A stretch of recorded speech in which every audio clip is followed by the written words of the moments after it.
Manifestation spontanée ce matin des femmes des partis du Front patriotique pour la République FPR pour exiger entre autres des élections libres et crédibles au Niger.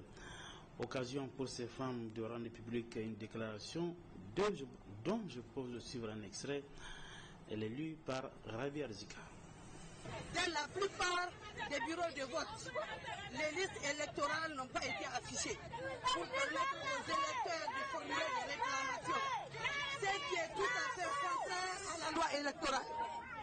De nombreuses codifications sont erronées avec des délocalisations d'électeurs et leur commune d'appartenance à une autre commune, d'une région à une autre.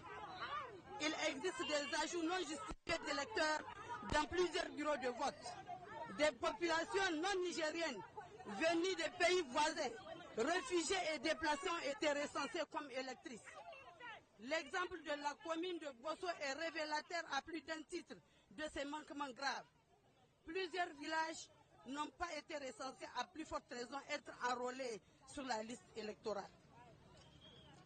Des éleveurs nomades en transhumance sont inscrits au niveau de leur commune d'appartenance et au niveau des communes de transhumance, c'est-à-dire doublement. Le constat est amer, car le processus de l'organisation des élections est truffé de manœuvres dilatoires visant à avantager le pouvoir en place. En effet, pour la première fois de l'histoire du Niger, la CENI est dessaisie de la production du fichier électoral. Comme si cela ne suffisait pas, cette commission fut mise en place plus d'une année après l'installation du CFEP et le fichier confié à un soi-disant Conseil national du fichier regroupant des représentants d'une classe politique corrompue, enclin à sauvegarder les avantages de leur position que de défendre l'intérêt général. Au comble, au lieu du fichier biométrique promis, plus conforme et plus respectueux des normes démocratiques, transparentes et modernes, le Niger se retrouve avec un fichier classique, truqué de surcroît et qui pourrait, si l'on ne prend garde, être la source des conflits électoraux. Toutes ces manœuvres et bien d'autres encore ne visent qu'un seul objectif, l'organisation des hold-up électorales qui plongeraient notre pays dans l'incertitude, l'insécurité et la dictature.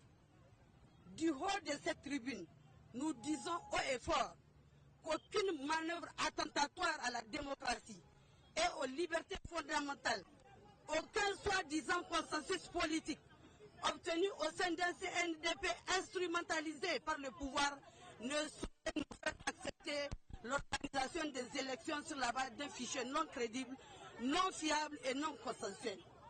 Nous dénonçons avec la dernière énergie tous ces agissements qui incitent à la haine et qui pourraient nous amener tout droit à la guerre civile. C'est pourquoi nous rejetons avec force aussi bien le chronogramme retenu par la CENI que le fichier électoral frauduleux et truqué en cours de préparation.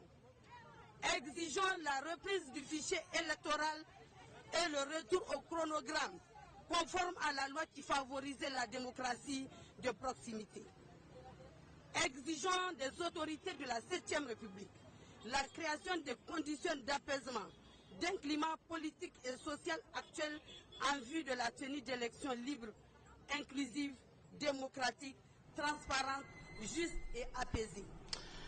Notons que lors de la manifestation organisée ce matin par les femmes, vous allez les voir sur ces images, les femmes des partis membres du FPR, plusieurs d'entre elles ont été interpellées, notamment Madame Bayar Gamache, Dr Aïchetou Mahaman, Aïssa Mahirou, Jamila Issoufou, Fatih Maman, Adama Seni, Madame Sissi Adiza, Fatih Lawali, Fatih Hassoumi, Rabi Arzika, Mariama Gambo et bien d'autres ont été interpellés ce matin par la police nationale à l'occasion de cette manifestation organisée par les femmes des partis membres du FPR.